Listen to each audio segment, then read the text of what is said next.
Bonjour tout le monde! Aujourd'hui, je vous reviens avec mes favoris du mois de octobre. Ça fait très longtemps que j'ai pas fait une vidéo de favoris. Il a fallu que je fasse une sélection parce qu'il y avait beaucoup de choses que j'ai utilisées et que j'ai adorées depuis ma dernière vidéo de favoris. J'ai aussi fait une dernière vidéo sur les produits que j'avais changé d'idée. Donc, il y a certains produits qui se retrouvent ici parce que je voulais vraiment insister dessus. Mais il y en a d'autres dans cette vidéo-là que j'aime beaucoup et que je n'ai pas présenté aujourd'hui. En passant, le look que j'ai aujourd'hui, il y a peut-être une tutoriel qui va sortir avant ou après. Je viens de filmer la vidéo, je sais juste pas quand est-ce que j'aurai le temps de faire le montage pour ça. Donc, commençons tout de suite dans un ordre aléatoire. Pour le visage, d'abord, produit que j'ai utilisé tout l'été, tout l'été, presque tous les jours. Sauf quand je fais des maquillages plus de soirée. C'est le fond de teint que j'utilise tout le temps. C'est le fond de teint de It Cosmetics by Redness, qui n'est pas un fond de teint, qui est en fait une crème correctrice. Et je pense que je vais faire une revue complète sur ce produit-là. Donc voici comment ça se présente dans un petit pot comme ça. Et moi, je l'ai pris sur QVS, je pense. Et ça vient avec un magnifique petit pinceau qui fit directement dedans. Donc pour l'application, ça prend un pinceau buffing. Ça fonctionne vraiment pas aussi bien avec les doigts pour la couvrance. Donc c'est vraiment ce que j'utilise tous les jours. Et il y a comme une texture, quand on y touche, ça fait comme un genre de poudre. C'est vraiment un drôle de feeling. Mais pour tous les jours, c'est vraiment ce que j'utilise. La tenue est incroyable. Ça couvre sans masquer votre visage. Je ne jure que par ce produit. Et je sais que là, il est encore, la couleur convient encore pour moi. Mais dans le mois de novembre et décembre, il va devenir un petit peu trop foncé. Donc, je dois toujours l'abandonner durant les mois d'hiver. C'est le deuxième ou le troisième contenant que je passe. Donc, je fais à peu près 4-5 mois avec cette quantité-là qui est 0,37 fluide ounces. Ensuite, toujours pour le visage, j'ai adoré le fard à joues ici, qui est de Radiant Magenta de Hourglass. J'en ai parlé dans ma dernière vidéo. Un magnifique blush que je porte presque toujours. Je trouve qu'il tient magnifiquement. Il donne une luminosité qui est ultra naturelle. On dirait pas qu'on a mis un fard à joues qui est pailleté ou qui a même des brillants dedans. Ou c'est juste que c'est vraiment la poudre qui est comme lumineuse en soi. Si vous avez peur d'avoir l'air trop graisseuse ou la peau un peu plus grasse, ça ne vous donnera pas l'impression d'avoir la peau grasse. Ça va juste donner une petite luminosité, un look santé. Ensuite, par-dessus, toujours dans les poudres, une autre poudre qui m'a conquise, c'est la poudre de Becca, qui est dans les poudres illuminatrices scintillantes, compactes. Je pense que j'en ai parlé dans mon haul dernièrement, que j'avais fait chez Sephora, et depuis ce temps, j'utilise tous les jours. Donc, c'est ce que je porte aujourd'hui. C'est un highlight qui est magnifique. Si vous n'aimez pas les highlighters qui sont intenses, c'est pas pour vous. Mais quand même, on peut quand même l'appliquer avec un fan, brush. C'est quoi en français? Un pinceau en éventail.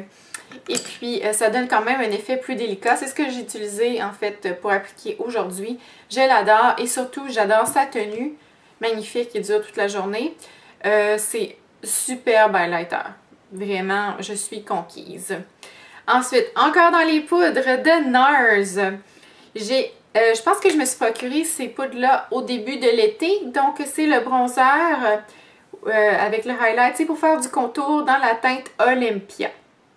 Donc, c'est le bronzer qui est utilisé, qui est inclus dans ce duo-là. Il y a une teinte un peu, je dirais, rosée. Gris-rose. Pour moi, en ce moment, ça convient, mais c'est un petit peu pâle comme contour. Durant l'hiver, ça va être mieux. Donc, si vous avez vraiment le teint pâle, c'est une très bonne couleur pour vous. Si vous avez le teint jaune aussi. Si vous avez le teint rose, donc froid, ça va peut-être être too much rose sur rose. Donc, j'irai peut-être vers un autre ton. Moi, j'aime le contraste que ça fait avec mon teint qui est plus jaune. Ça fait très bien. Et aussi, la petite poudre qui est au-dessus ici, blanche, est parfaite pour venir fixer le cache-cerne. Si par exemple, vous avez un cache-cerne qui est à peu près la même couleur que votre fond de teint, à ce moment-là, ça va venir vraiment illuminer. Même, c'est vraiment utilisable aussi comme highlight si vous voulez quelque chose de complètement mat pour illuminer vos pommettes ou votre arche de Cupidon ou partout ailleurs. C'est une poudre vraiment super, très finement moulue. Je pense que ça fait le tour des poudres, presque. J'ai aussi un magnifique pinceau ici. Je sais pas si j'en avais parlé dans mes autres favoris, mais il faut que j'en parle. Oh, quelle magnifiqueté. Doux. C'est comme caresser son visage. Donc, c'est un pinceau de Aqualo. C'est, je sais pas c'est quoi le numéro. Je vais l'écrire ici, peut-être. C'est un cadeau que j'ai eu pour ma fête. Ma fête en mai, et c'est ce que j'utilise pour appliquer la poudre de finition, quoique ça peut être peut-être utilisé aussi pour faire du contour très doux. C'est un pinceau de luxe qui est vraiment extraordinaire. Si vous voulez vous gâter et vous n'avez pas de pinceau pour appliquer la poudre de finition, prenez ça. Et après ça, on se caresse avec ça et c'est plaisant. Quel beau cadeau. Je l'adore. Ensuite, pour les lèvres, j'ai deux produits aujourd'hui à vous présenter. Le premier, de Revlon dans les Color Stay Moisture Stain. Ça fait longtemps que je veux vous en parler, mais vu que j'avais pas fait de vidéo de favoris, j'en ai pas parlé. La couleur que j'ai, c'est LA Exclusive. J'en ai une autre que je n'arrivais pas à trouver, qui est plus corail. Donc, c'est le même principe que les L'Oréal Caress Lips Shine Stain. Même chose, je dirais. Ils sentent bon aussi. Donc, c'est vraiment un super produit très abordable qui laisse les lèvres hydratées, mais qui les tâche en même temps. Pour l'été, je trouvais ça super. Je le mettais quasiment tous les jours. J'aimais vraiment beaucoup ça. Donc, si vous cherchez une formule budget pour un lip stain, je pense que c'est vraiment... Et un effet gloss quand même. C'est vraiment une super bonne option en pharmacie. Ensuite, aussi pour les lèvres, qui est mon grand amour du moment, de It Cosmetics. Le CC+, c'est un sérum pour les lèvres. La couleur, c'est Live. Ou Live. Live ou Live. L-I-V-E. Ça peut être les deux. Je ne l'ai pas mis aujourd'hui. Mais c'est juste parce que ça n'allait pas trop avec mon look. Mais c'est ce qui est dans mon sac à main. C'est ce que je mets tout le temps. Et il laisse un stain aussi. Il tache un peu les lèvres. Il est super hydratant. Sérieux, c'est vraiment ce que j'utilise tout le temps. 95% du temps. Vraiment super produit. Si vous avez accès au sérum de... Il y en a 3 couleurs de It Cosmetics. Prenez-en un.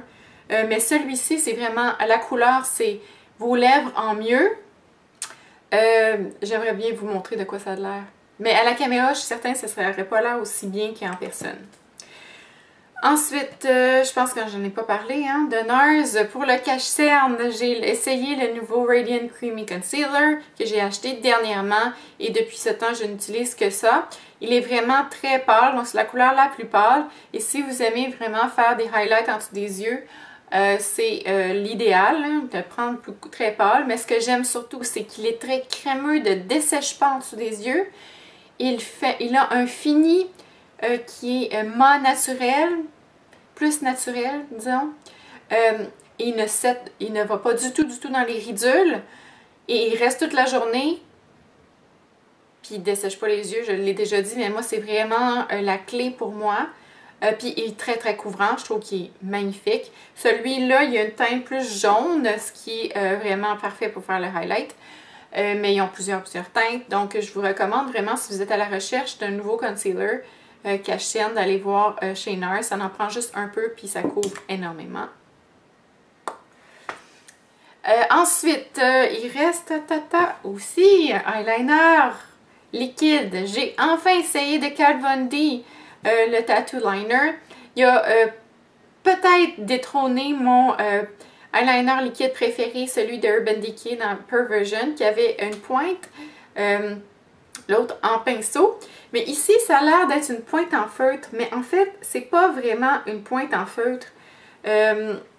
Si on peut voir quand je tends le produit,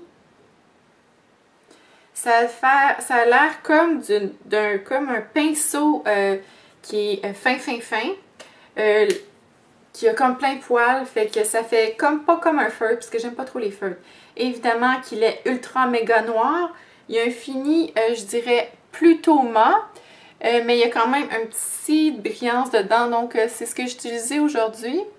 Et il est tellement précis, c'est super facile de faire un look avec ça. Si vous avez de la misère avec l'eyeliner, je vous recommande d'essayer celui-là, il est vraiment, vraiment génial. Celui-là, il n'est pas waterproof. Il y en a un qui est waterproof, à l'épreuve de l'eau, mais il tient vraiment méga bien. J'ai pas essayé de pleurer avec, mais il est vraiment... il dure sans problème toute la journée, il s'enlève pas, même si on frotte. Encore là. Je vais mettre de la salive dessus. Donc, c'est enlevé un peu, mais il n'a pas coulé. Pas pire, hein? Alors, je l'aime vraiment, vraiment beaucoup. Je le recommande. Je dis tout le temps vraiment, vraiment beaucoup. Je me répète. Qu'est-ce qui reste aussi? Ah oui, deux produits. Ensuite, palette de Marc Jacobs. Je sais, je viens d'en parler. Si vous voulez demander un cadeau de fête, de Noël, pensez-y à l'avance, mais celui-là, ça serait une très très bonne option. Oui, il est très cher, mais une fois que vous avez ça, si vous partez ou quoi que ce soit, vous look rapide, vous allez toujours utiliser ça tout le temps, tous les jours. Il n'y a plus besoin de rien d'autre. Il y a tout ce qu'il vous faut pour faire des looks de tous les jours et des looks de soirée. Il est parfait et les fards sont extraordinaires. J'ai vraiment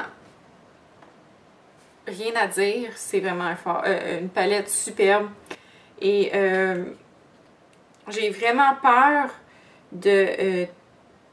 j'ai comme maintenant peur de l'utiliser, de finir les fards trop vite. Alors, je l'aime vraiment. Je vous le recommande. Il dure les fards aussi de façon extraordinaire. Le maquillage, je le fais à 8 h le matin. Puis si je sors le soir et tout, il est encore là à 1 h du matin. Oui, ça m'arrive de faire ça. Continuons, il ne reste pas beaucoup de choses. J'essaie d'aller vite parce que je me disais que ça allait durer une éternité cette vidéo. Donc, aussi la palette de It Cosmetics. Naturally Pretty. Ils viennent d'en sortir aussi une nouvelle pour les fêtes, donc si ça vous tente. Je sais pas, peut-être qu'elle est disponible sur eBay ou sur Amazon, cette palette-là. Faudrait voir. Cette palette-là, c'est vraiment, je pense, mon deuxième go-to avec la palette de Marc Jacobs. C'est vraiment ça avec quoi je constitue la plupart de mes looks. J'ai vraiment un faible pour les couleurs mates. Mais ce qu'il y a de particulier avec cette palette-là, parce que j'ai d'autres palettes de couleurs mates, pourquoi j'aime mieux celle-là, c'est la façon dont les couleurs... Ben, d'abord, les fards sont tous très très pigmentés. Il n'y a pas de... C'est tous très égal. Il n'y a pas certains fards qui sont plus que d'autres, comme dans certaines palettes. Ils sont tous méga faciles à estomper et à travailler, sans exception. Et aussi leur fini. Oui, c'est des fards mat, mais c'est pas un fard mat plate. Il y a comme...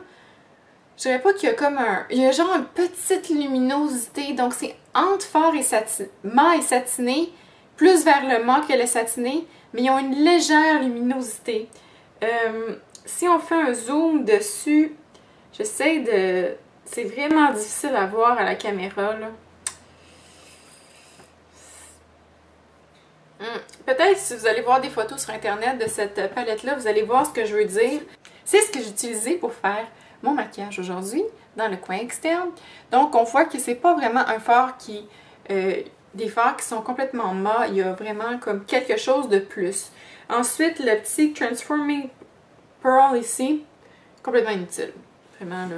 Faut faire peut-être le highlight dans le coin ou au-dessous, rajouter un petit peu de luminosité, mais ça, je trouve que c'est le fard le plus inutile de tous. Je sais même pas pourquoi ils en mettent. Parce que c'est pas vrai que ça devient un fard satiné, ça devient le fard qui est juste plus pâle. Mais c'est vraiment, c'est pas grave, là, sans ça, c'est vraiment une palette extraordinaire. Je l'utilise vraiment tout le temps. Puis on peut faire toutes sortes de looks, toutes. Donc, Il n'y a vraiment aucun... J'adore cette palette-là. Je l'adore, je l'adore. Et aussi, la durabilité des fards est magnifique, magnifique, magnifique. Donc, ça vaut 100% le trouble de se la procurer. Donc, voilà, c'est tout pour aujourd'hui. J'espère que vous avez aimé cette vidéo qui était pleine de produits. Il a vraiment fallu que je sélectionne. Je sais, je me répète. J'ai fait déjà une autre commande de chez Ulta parce que je vais aux États-Unis la semaine prochaine. Et là, je sais que je vais avoir plein d'autres produits à adorer. J'ai commandé du It Cosmetics, du Lorac. Donc, je suis vraiment très, très excitée de ces produits-là que je vais tester bientôt. Donc, sur ce, j'espère que vous passez une belle semaine et je vous vois bientôt. Bye bye!